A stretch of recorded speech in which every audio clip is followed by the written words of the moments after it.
Thanks for joining us here today. My name is Hamlet Yusuf. Here with three excellent speakers here going to participate in a conversation around the recent events in Venezuela, what got us here, and what to expect, and what are the not only the geopolitical ramifications of the removal of Maduro, but also what are the impacts there from an economic standpoint, and how does that affect the balance of power, particularly in Latin America. For those of you guys who joined into our podcast last month, we talked about the extensive network of Chinese influence, both official but through criminal syndicates. And Venezuela obviously was in the crosshairs of those conversations. So only within 2 weeks after that, we had the fall of Maduro. So I think very timely conversation here. I want to thank everyone for joining us here. I'd like to do is right now is just do a quick round of introductions here for everyone. For those of you guys who are new to this podcast or do not know me, my name is Hamlet Yusuf. I run a venture fund called Iron Gate Capital Advisors. We invest in technology that has an application to national security and defense. And I've had a good fortune of joining the Irregular Warfare Initiative this year, actually in 2025, as an advisor on the economic and legal warfare front. So excited to participate here. I have a stint in government service, but also extensive experience in the private sector as well. So let's just jump right into this. Let's begin with Matt. Matt, if you want to maybe talk about more specifically what our group is working on, and then we'll go with introductions with Eric and Rick and jump into the meat of the matter here. Great. Thanks so much, Hamlet. Matthew Flug. I am the director of the Economic and Legal Warfare Focus Area with the Irregular Warfare Initiative. And what we really focus on is some of the gray areas and gray tactics used in the economic, legal, and political warfare front that strays away a bit from some of the typical kinetic activity or overt activity that you might see otherwise in the news. And I'm very, very excited for this conversation today to talk about what has occurred in Venezuela and what the future holds from an economic influence perspective. So, Eric, I'll turn this over to you next. Great. Hey, guys. Former U.S. World Bank director in the first Trump administration. I currently run a venture capital fund, and I'm also working with Hamlet and Matt at the Irregular Warfare Initiative.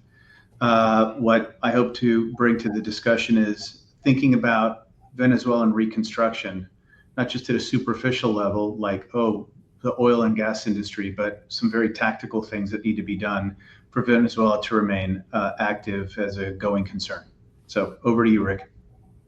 Yeah, thanks, Eric. I'm Rick Delatorre. I'm the CEO of Tower Strategy. We're a DC-based lobbying firm that focuses on federal and congressional engagements for U.S. companies, international companies. I want to have a closer relationship with the U.S. And I am a former retired senior operations officer with the CIA, and I served as chief of station for Venezuela. All right. That's a pretty good cast of characters here to jump into the meat of matter here. So this should be a fun conversation. Let's turn this into a conversation. I know we've talked about some questions that we want to throw in there. I suspect as we get into this will consume a good 45 minutes of just good off the cuff conversations around Venezuela. But Eric and Rick, with both of you, give us your perspective in terms of obviously Maduro fell pretty quickly here, but what were some of the conditions that brought us here in terms of from a geopolitical, from a posturing standpoint? What do you think were some of the trigger points that made this a final decision for the administration to decide to go in there and take Maduro? I mean, I'll speak for myself, but it seemed pretty obvious, at least for the last 6 months, that we've been telling the Venezuelans that something is going to happen.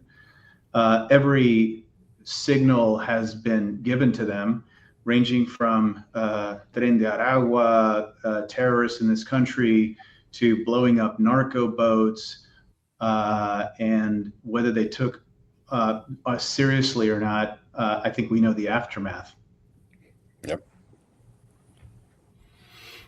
Yeah, look, I think like Eric said, right? Certainly in the last since late summer when we started moving our forces into Peru, and we made it very clear that that we were going to be serious, and I don't think that resonated quickly within Caracas. I think they thought that they could still negotiate their way out, or that there'd be some sort of saving grace or international pressure would work against them. But the administration was extremely clear that, and they gave him every opportunity to make the right choices, and obviously he didn't. And so they made the final choice for him. But prior to that, what we've seen is they know our playbook really, really well, and it's taught to them primarily by the Cubans on how to negotiate with the United States, and that is, basically you deny, you delay, you drag your feet, and then just when things look hopeless, you say, okay, well, yeah, let's talk about it next month. And you talk about something for, next month, but then you drag, and before you know it, 4 years go by, and now you're dealing with another president, right?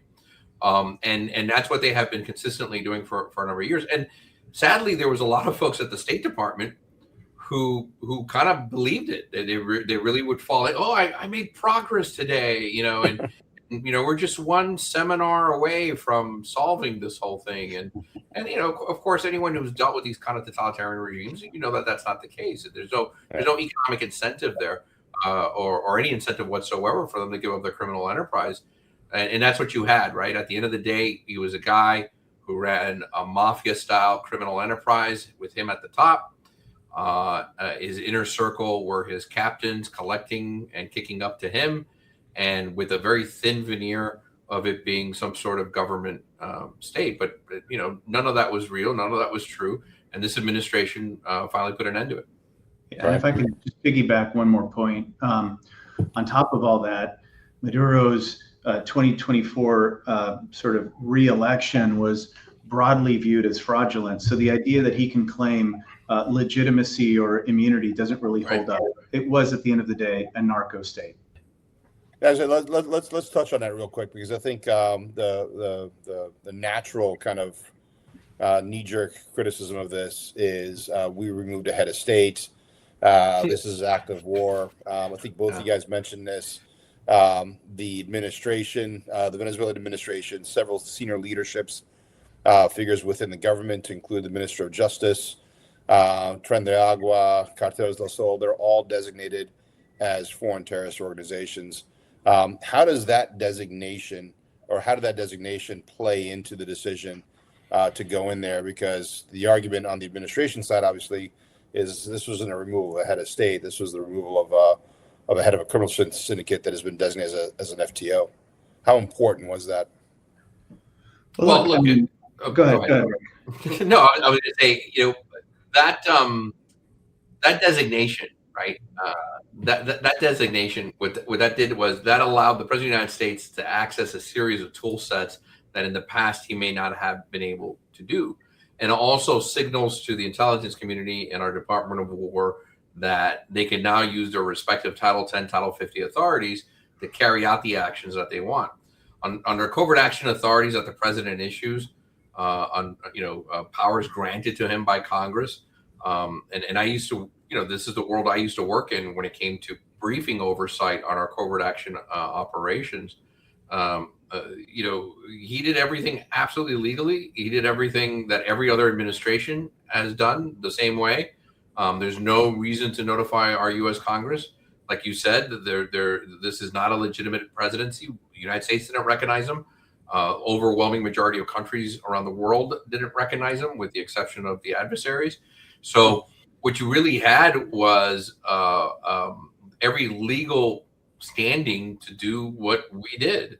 And ultimately, you may not like it. You may want to, maybe if you're in Congress or I don't care who you are, if you think that the President of the United States owes you a phone call before they decide to do something, that's just not reality. That's just not how this thing works.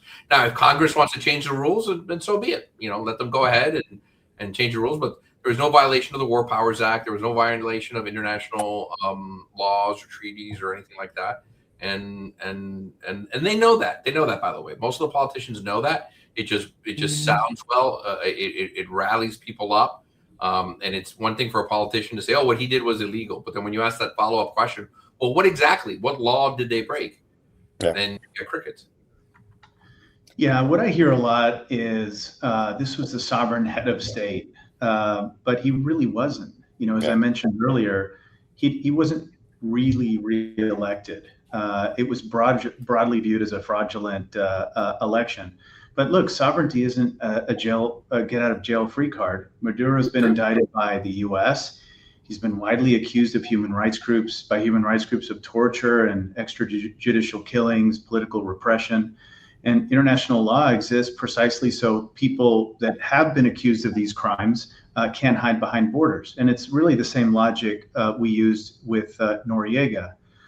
At the moment, you've got, let's talk about the UN for a second. The UN is, it's a challenging multi-dimensional organization. But at the moment, the UN Security Council is in a state of paralysis and crisis because both China and Russia are condemning the operation as a, quote, illegal coup, and it's a violation of the UN Charter. So they're going to try to veto any resolution that attempts to recognize the new transitional government or authorize a US-led peacekeeping force.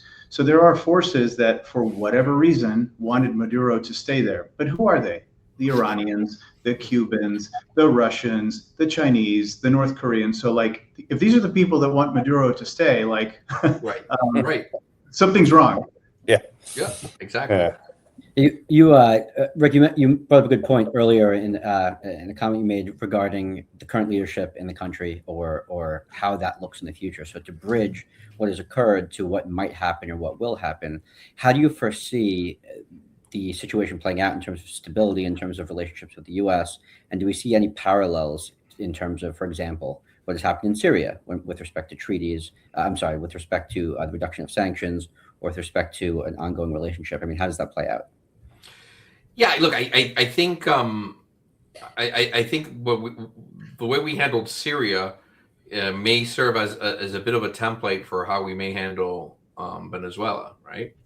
A lot of folks have been saying, well, why didn't we put Maria Corina Machado back in power, or in power, Right. excuse me, to replace Maduro? And once you actually give any amount of real thought to that, and you realize that that's just not how the world works, nor is it possible, then you have to make some other decisions. And this happened. I think it was on Monday or Tuesday. I was having lunch with the recently retired 3-star Marine general from Southcom, who used to work on MARSOC services. Sure.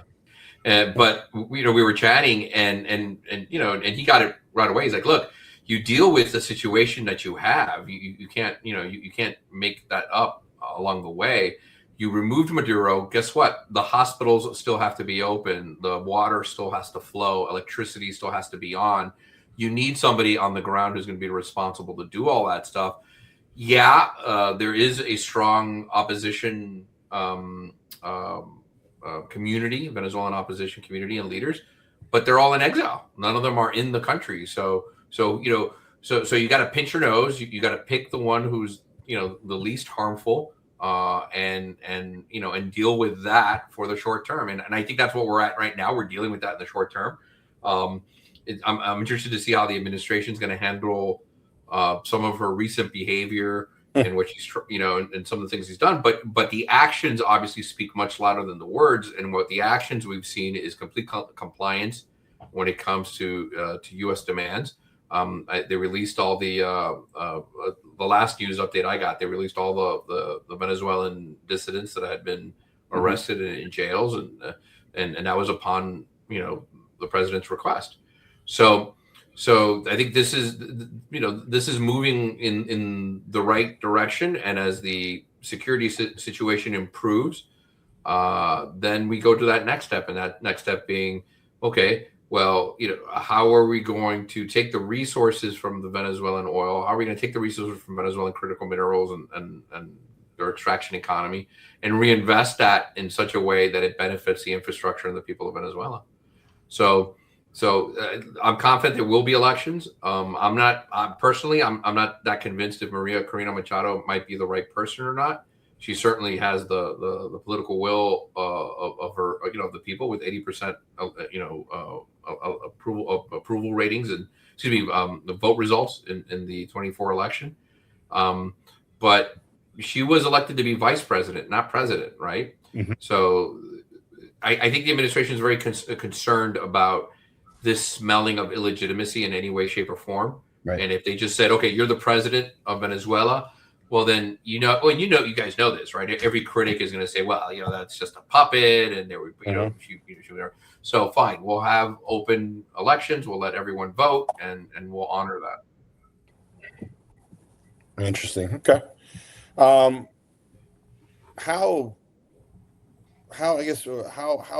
How much is Venezuela going to change in the near term? Yes, we got Maduro.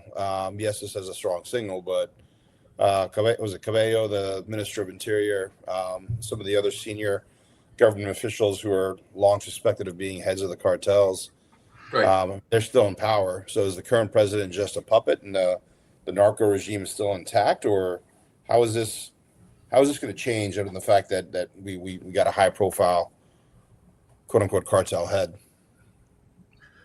I think things get worse before they get better. When you remove a government as bad as it is, and you change things, the way the system had operated in the past is going to completely, it's going to move in a different direction. And that friction in the short term may result in some hardship. Right now, we're dealing with a lot of euphoria. Political prisoners have been set free. Venezuela has been liberated. But where the rubber hits the road is, how are people going to get food and water and medicine when you've just removed the only semblance of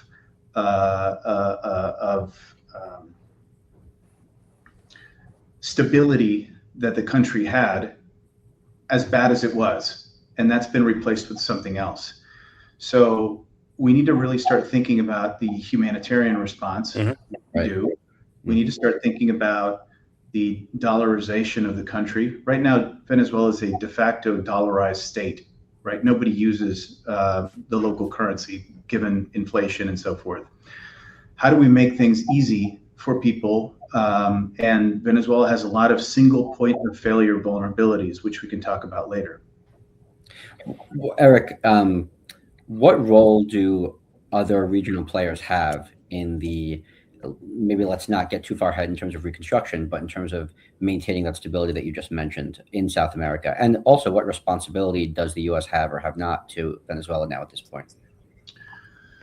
Well, I mean, right now, I think Venezuela is going to need food security. It's going to need emergency medicine. It's going to need water. The population has been historically malnourished, and healthcare has been in a state of collapse for a long period of time. So I think we need to secure supply lines for basic food and medicine. It buys us and the Venezuelan government the political capital and social peace that they need to operate. And the State Department has tools that can assist. I think U.S., there are non-government institutions that can help, the Catholic Church, other U.S. churches, and so forth. But and then there are multilateral institutions that might also play a role in all of this, ranging from the Red Cross, perhaps even the Inter-American Development Bank, the World Bank. But that's going to take a little bit more time. They need emergency triage of food and water. And the final point I'll make is Venezuela's got neighbors. Brazil needs to step up. Are you going to help your neighbor out? Colombia, are you going to help your neighbor out? So there are next door neighbors that can be very useful in all of this.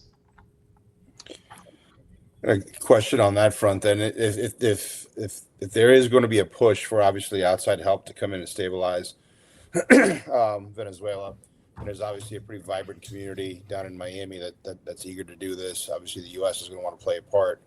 What's the risk that whether it's indirectly through Brazil and Colombia or just directly the Chinese and the Russians realize that they're losing a key grip in the Americas, do they now double and triple down all their resources to try to hold on to Venezuela? Just understand the ramifications of what that means if they did lose Venezuela. Yeah, I mean, just building up on Eric's comments, right? I think the future for Diosdado and Vladimiro are rather bleak, right? They've got a couple choices.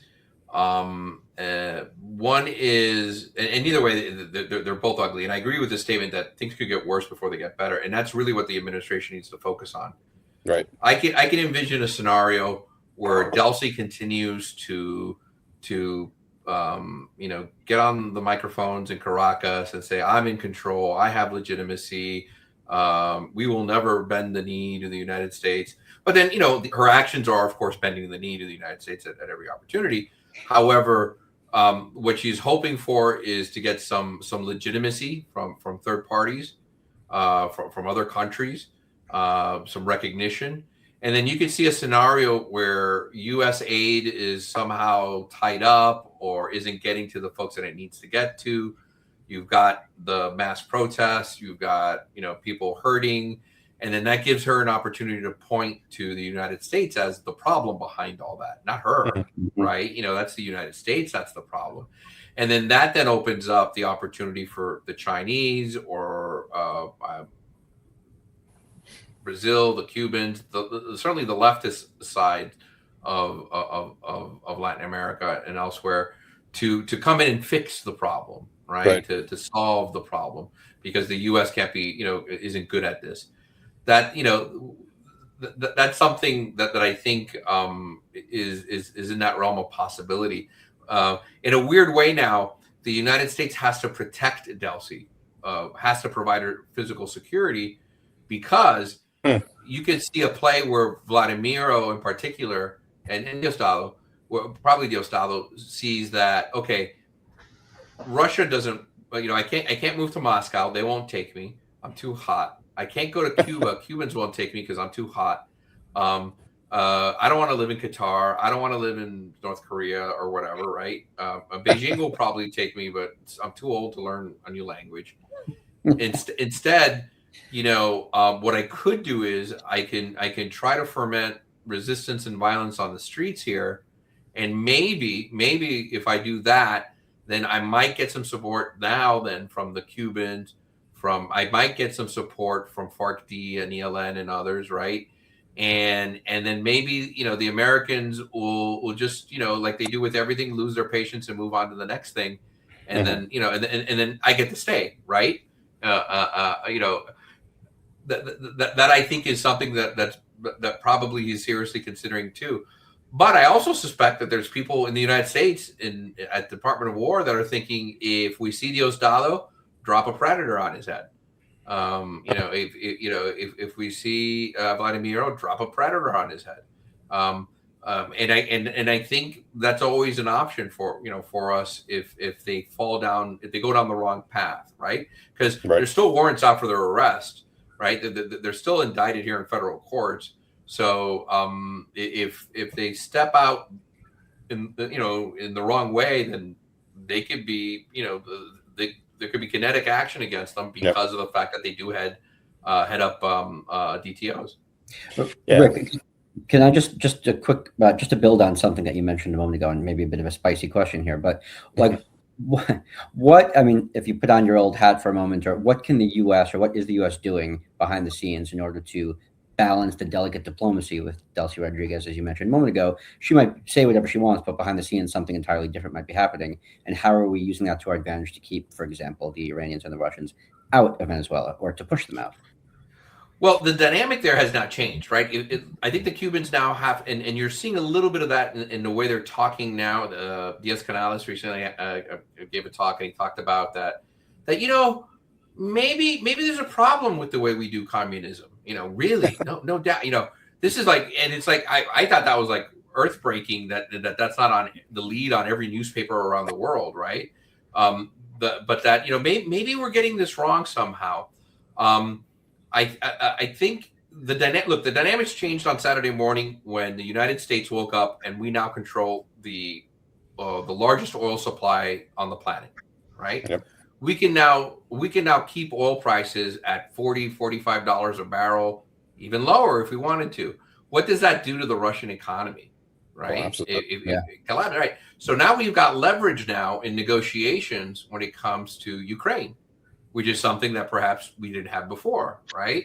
So all that is now starting to like really hit all these adversarial countries pretty hard. Look at Tehran. I mean, we were talking before we went on the air. Look at Tehran.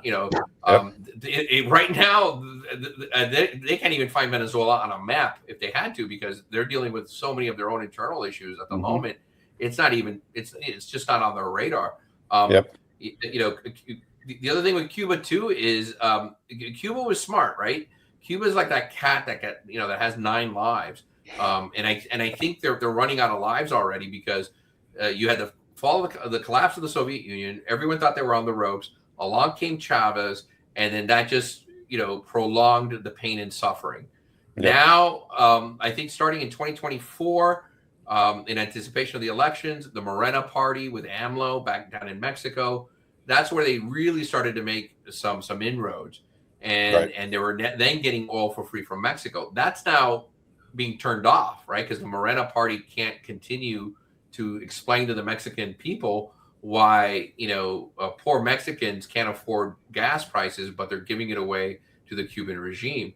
So it's only really a matter of time and the right amount of political pressure where the complete and utter collapse of the Cuban economy from a supply standpoint, and a financial standpoint, it just isn't going to be able to do anything.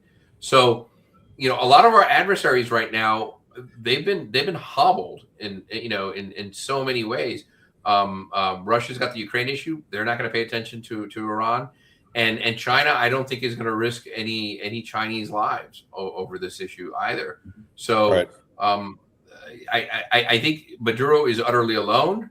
Cuba is really alone, and the rest of our adversaries have their own internal problems that they have to deal with at the moment, and can't lend a hand to Maduro.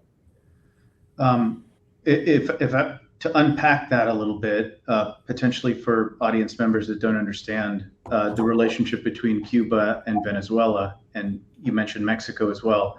I think if Cuba is a parasite and it needs a host to glom onto for it to stay alive. Correct. The parasite for the last 20 years has been Venezuela. And what the Venezuelans have done is they've basically given tens of thousands of barrels of oil per day to the Cubans for free, in essence, and Cuba sells it in the open market and it generates income. That has been propping up the Cuban regime for many, many years. And the Cubans, in turn, help the Venezuelan government stay in power. So they provide the security for Maduro. By the way, of the people that got killed in the raid, which, by the way, we should unpack that as well, because that was, pick your analogy. It was the Mona Lisa or the Monet of military operations. Within 150 minutes, let's put this in perspective. We knew everything Maduro was doing, first of all, for weeks. We knew when he was going to the bathroom, when he was having a beer, when he was eating a burrito, whatever, arepa. And we had eyes on him at every minute. Yeah. We had airplanes that jammed the most advanced Chinese and Russian air defense systems. We came in, we blacked out part of Caracas using vast cyber operations, and we took this guy out in 150 minutes.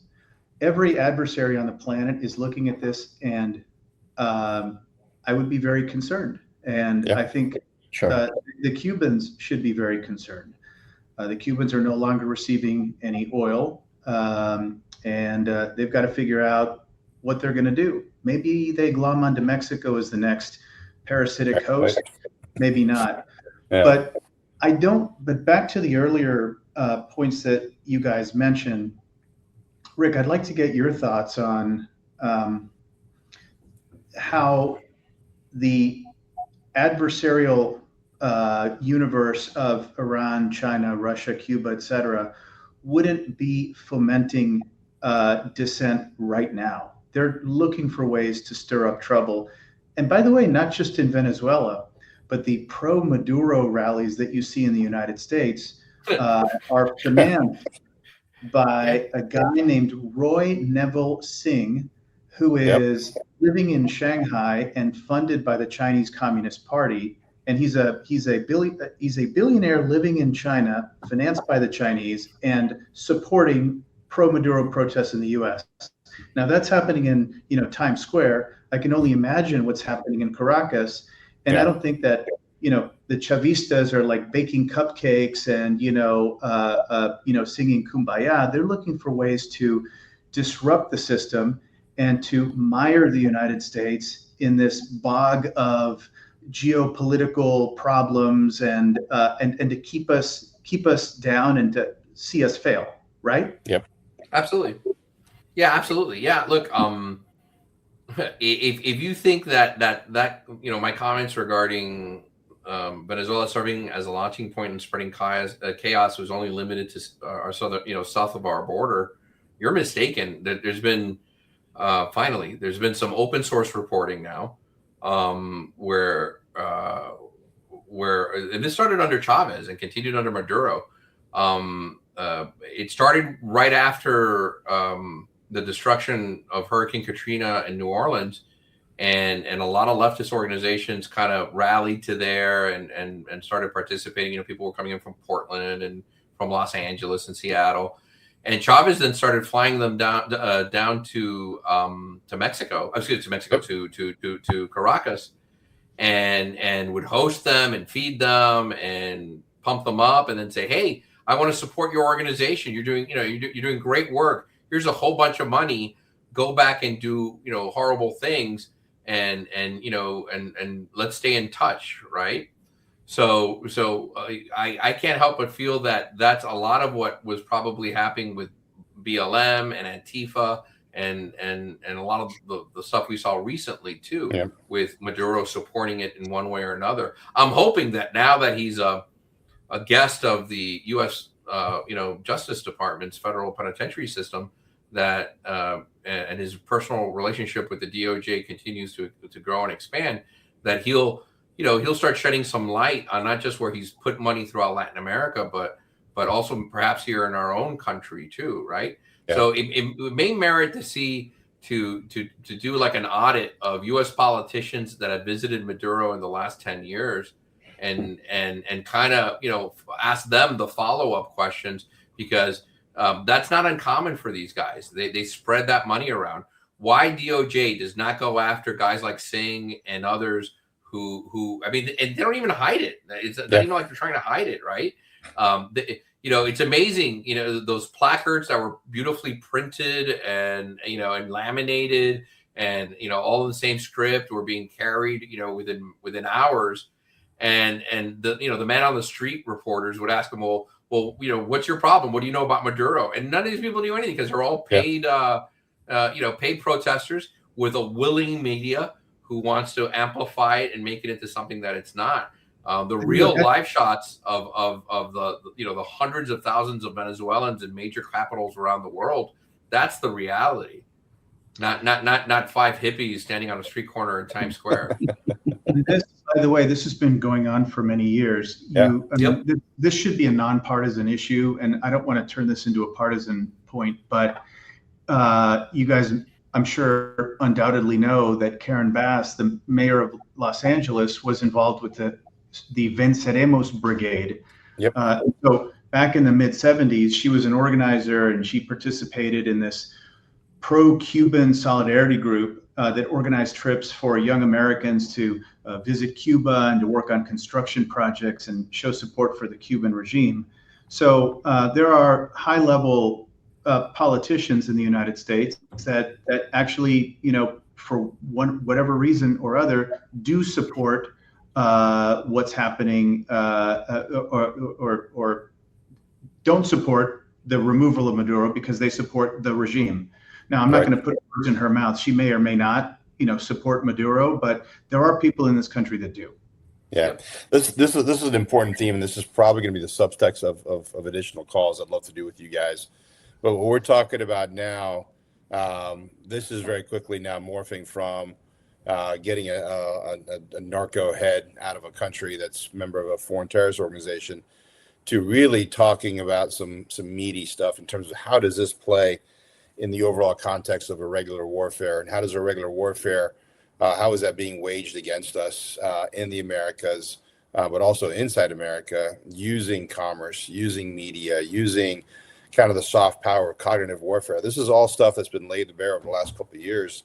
I think for the most part, we've been so distracted for a better part of 20 years. A lot of it was because everything was focused around two whack-a-mole wars in the desert and chasing Al Qaeda and Islamic State. We had lost complete sight of what's happening in the Americas, and how the Americas was being used as a launching point to undermine kind of the fabric, the foundation of our society, both economically and socially. I don't know how current this stat is, but I heard one stat I've heard is the highest concentration of foreign intelligence officers outside of like London, DC, and New York is actually Mexico City, because of its proximity towards the U.S. and the fact I think the Russians and the Chinese for 20 years saw us ignoring Latin America and have been kind of tilling the fields.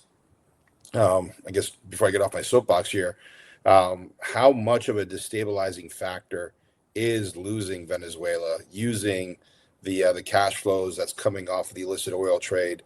How much of it is losing the cash flows that's coming off of the narco trade and the arms trade? I mean, there's been a couple of nonprofits that have done an excellent job indexing the ghost fleet that's been shipping fuel from Venezuela to Iran. I mean, totalitarianism in these regimes, they can't function without cash flow. So how big of an issue is taking Venezuela off the block? If that happens, then do we see, Eric, to your point, not only an opportunity for massive infusion of capital and collaboration in not just Venezuela, but does then all of Latin America become fertile field for kind of a repositioning of influence?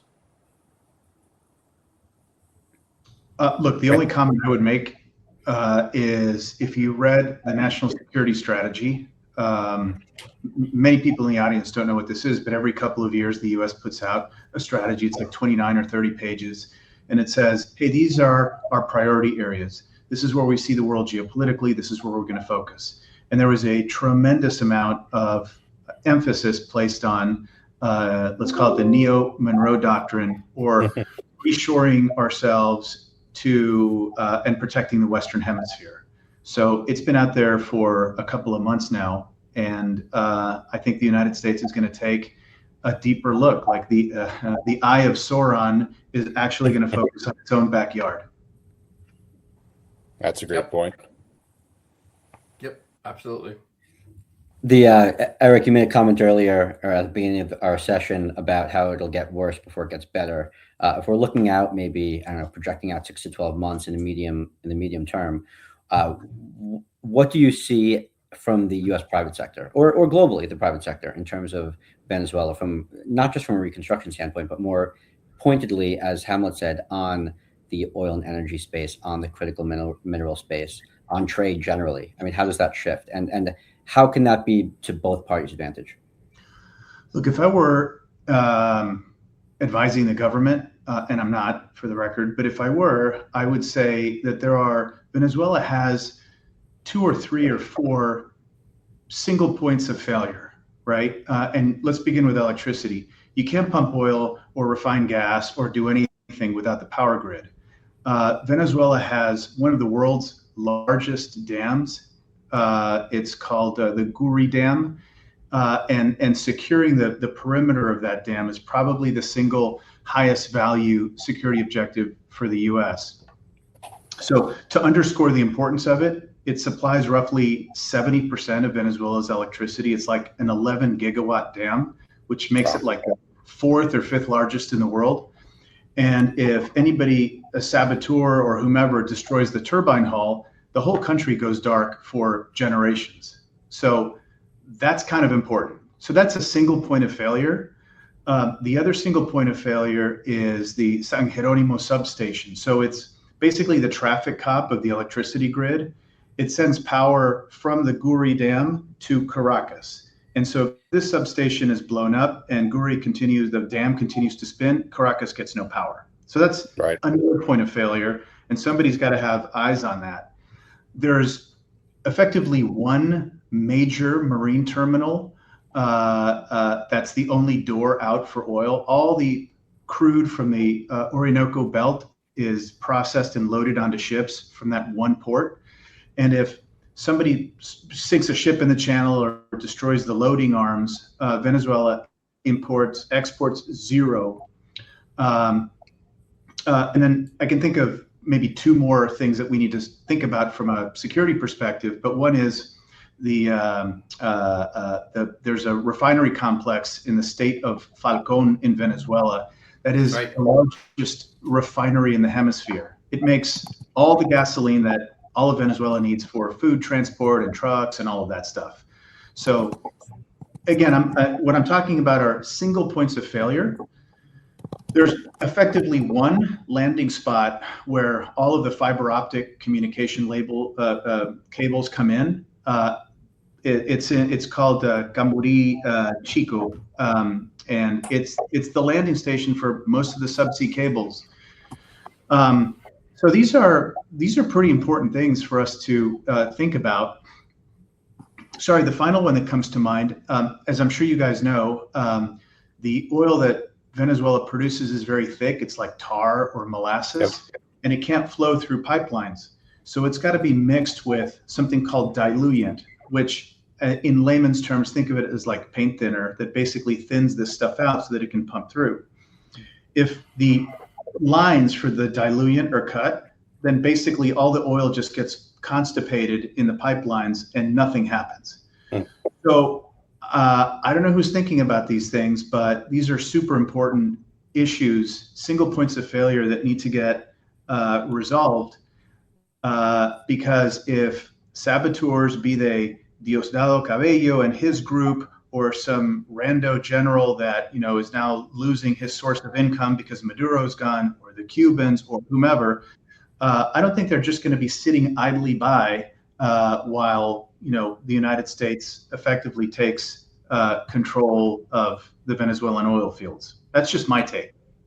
Well, that's a real concern because if Venezuela, this is my 2 cents, if Venezuela does go down a path of becoming westernized in line with the U.S., then I think you're going to have several dozen of the cartel heads, leads, military officials, whatever you want it, put in a deposit to go shack up next to Assad in Russia. But the rest at that point potentially melt away to the countryside. And the topography of Venezuela, how dense it is, how hilly it is, how mountainous it is, actually sets up pretty nicely for a guerrilla insurgency to basically set up camp and wreak havoc. So to your point, Eric, I think that's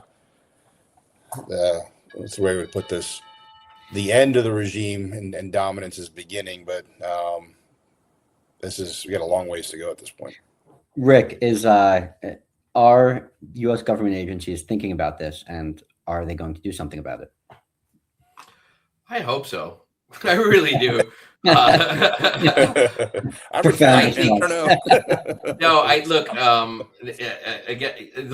think this falls more under Department of Defense than it does under State Department or just about anyone else.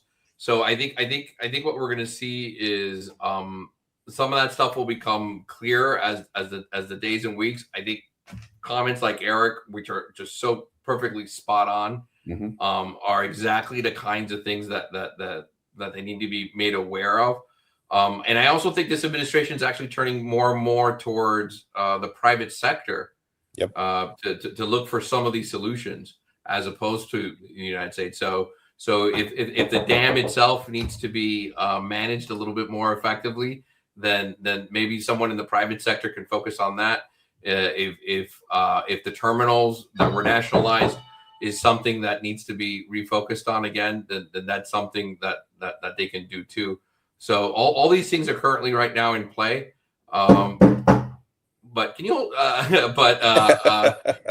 Somebody's What's knocking today somewhere. on this one? Yeah. Not Someone's me. knocking at the door. I'm in my office. You would go. Yeah. You may want to get it. Yeah, let me get that. Go ahead. I'll be right back. A rendering live on TV. Yeah, I want to. I want to make sure I caveat and disclaimer what I said earlier. Venezuela has been effectively under the control of very bad people. Those people being the Cubans, the Russians, the Iranians, Syrians, elements of Hamas for many, many, many years. And it's right next to narcos, and it's right next to the United States. Right. I mentioned that U.S. control over Venezuela. It doesn't mean that we control the country. It just means it's in our influence. I don't mean to say that we're going to like puppeteer and control the government. We just don't want bad people next door to us that mean us harm. Yep. So full disclaimer. Yep. Well, listen, gents, we're coming up to our kind of hour mark almost here. What I want to do now is just to wrap this up. One, I think there's probably another 2 hours we can talk about this during a future podcast, which I'd love to kind of get the band back together on. But I just kind of give you each, and Matt, obviously you as well. Let's all take a couple of minutes and leave our viewers with a couple of salient points in terms of guidance for the administration, but also since this podcast is going out to everybody, we got a lot of folks that are in the financial community, investors, family offices. What does this mean for allocators in the private sector as well? And then lastly, obviously self-promotion.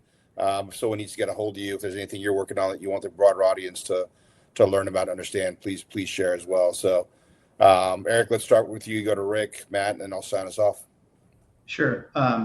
I have no thoughts for the administration and what they should do. Right now, they're doing good stuff. I'm no longer in the policy world. I'm no longer working for government. I run, while I may have some knowledge on Venezuela and have spent a lot of time there in the past over the years, I run a maritime-focused national security fund. So the one thing I'd like to leave behind, however, is for us to ponder the following. China spent a lot of money. I want to talk about China for a second. China spent a lot of money in Venezuela. I've heard upwards of close to $100 billion in loan for oil deals. Yep. China built gigantic refineries to process Venezuelan oil, and those refineries are basically producing zero right now because we don't want them to. Iran is on sort of at the edge of a cliff, both economically as well as politically. So, and that leaves Russia. And in a world of low oil prices, as Rick mentioned earlier, Russia's economy suffers. So, three very large exporters of oil to China may get taken off the map very soon. Of course, oil is a fungible commodity, investors might say, and they'll figure out a way to get it from other places, but not necessarily, because not oil is the same. Not all oil is the same. Venezuelan oil is different than Saudi, et cetera, et cetera. You have to have the right refining capability. My point is, what does this do to China? And is this a way of us exerting leverage over them in the oil markets the way they're exerting leverage on us in critical minerals? I say that as an open question. I don't have the answers, but something to ponder. Mm-hmm. Over to you guys.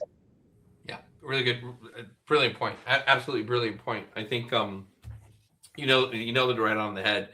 I think right now investors need to focus on what kind of risk mitigation strategies need to be in place for re-engaging in whatever industry or business that we're looking at. How, we're talking about a situation right now where banking isn't there, finance isn't there, right? Wire transfers aren't there. So unless you're coming down with suitcases of cash, there's not really much you can do. So So I've got a lot of clients who've reached out to me already and are engaging already on, well, what do we do? How do we set up? How do we? And I've given them all the same advice. I said, well, get back to the basics of business and science and see, what it is that you want to do. How capable is it that we can do it there? And secondly, if you're looking for critical minerals and oil, or you want to play in that kind of extraction economy, know that that's going to take some time, and there's some significant infrastructure investments in there. So right now we are one of the first, or maybe we are the first, where we have services where we can do in country, on the ground, observations, assessments of infrastructure and equipment and locations in Venezuela, and provide that to clients already, right? So, but that's the extent of our immediate reach into what we can do in that landscape. It's going to get better, hopefully, under the right guidance. I think the Venezuelan people, they're not like Iraqis and the Afghans and others. They're not tied up with this ideological kind of view of the world, where the crazier you are, the higher up you go in the chain of command. That's not it, right? These are people that 3 decades ago had one of the highest standards of living in our hemisphere, had significant disposable income. Yes, there was inequality, but that inequality was found, regionally and throughout, many different parts of this hemisphere. So that, coupled with all the capital that Venezuelan exiles have in different places, Venezuela stands a really, really good chance of standing up. But our enemies, they're not defeated. They're not going to walk away and just give up, right? They'll wait for the right time, and they'll be back. Hamlet, something else comes to mind as I was talking about the fact that not oil is the same. The thought came to me that we should be watching Canada very intensely. Oh, yeah. Why? Because Venezuelan crude is very similar to Canadian heavy oil, like what's known as Western Canada Select. So if Venezuelan production comes back online in a bigger way, it could compete directly with Canada's biggest export. So, I mean, this is pretty significant because Canada relies pretty heavily on exporting heavy crude to the U.S. So, right. I'm not a currency trader, but if I were to look at the Canadian dollar, I suspect I'd find some weakness, and probably the Toronto Stock Exchange as well, and the Toronto Energy Exchange. So anyway, something to think about. Great point. Yeah, that's an interesting point. I'll just give my 2 cents here before turning it back to Hamlet. But everything that was said today was really extraordinary, and a few things, really important things came to mind. The first is, and I think Hamlet said this in the beginning, I mean, the Latin America region has for some time been underserved by U.S. diplomatic efforts and by just general consideration from an economic perspective. We've been tied up in other regions, but this does present a really fantastic opportunity that really benefits everyone, right? Or at least everyone that we're interested in benefiting. There are a lot of opportunities, and we and others around us and in this community have been speaking for years now about leveraging our economic capabilities and leveraging maybe the non sort of boots on the ground capabilities in order to build up in order to prop up potentially friendly countries and allies. And I think that this is not only is this a ripe time to do it, but there's a lot of positive justification as to why we would do it, as we've discussed for the past 45 minutes or so. Yep. Most importantly, on top of all of that is, as we've all discussed, many of our adversaries are tied up very significantly at the moment. We talked about Russia, we talked about Iran, we even talked about some of the financial implications of China. And we think Venezuela now has this opportunity, similar to opportunities, for example, when the Soviet Union fell, except we could use this for good instead of maybe isolating a core group of oligarchs.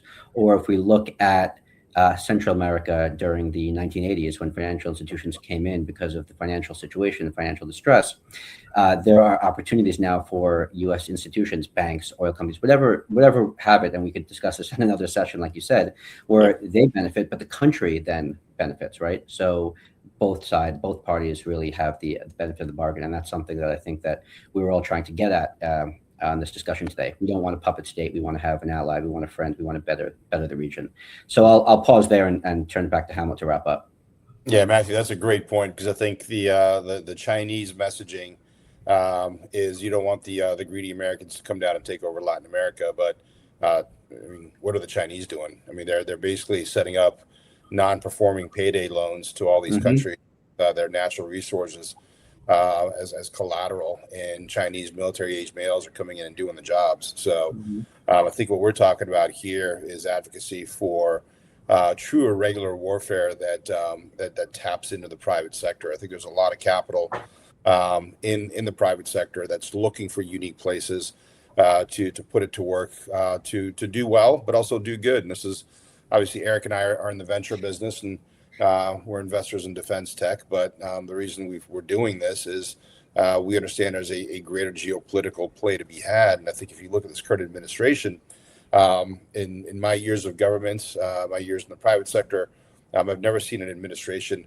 that is so intently focused on not necessarily outsourcing certain facets of government, but taking an efficient private sector approach, taking a free market approach to solving complex problems. So, and that ties into directly the tenets of what the Regular Warfare Initiative is about. It's raising awareness and understanding that as we go to solve our complex problems from a geopolitical standpoint, invading a country and deploying hundreds of thousands of troops may not be the best answer. Can we get there more efficiently through economics, through commerce, and basically unleashing American free enterprise and capitalism in the Americas? And I think one of the things I've seen, I think Rick and Eric and Matthew, you all agree, is this isn't about again like an America's takeover. I think it's America, it's capital from the West that wants to collaborate from institutions and families in Latin America that want to build a brighter future, and they just want a capital partner they can work with. So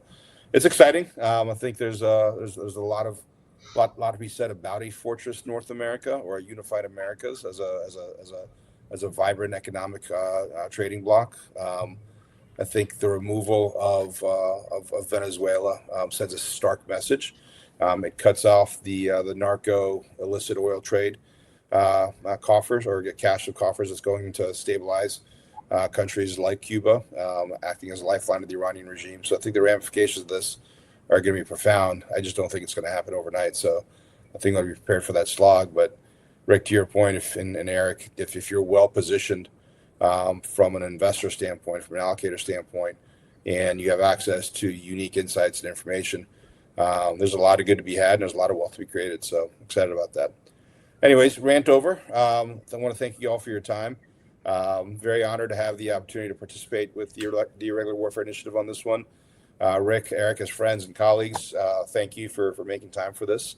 And I think I'd love to probably do this in a couple months and see what things we got right, what things we didn't get right, and what opportunities we see in terms of how we want to pivot and adjust. But I'm optimistic for the future. Cool. Cool. Very good. All right. Thanks, See you guys. everybody. All right. To be Thank you. continued. Take care. See ya.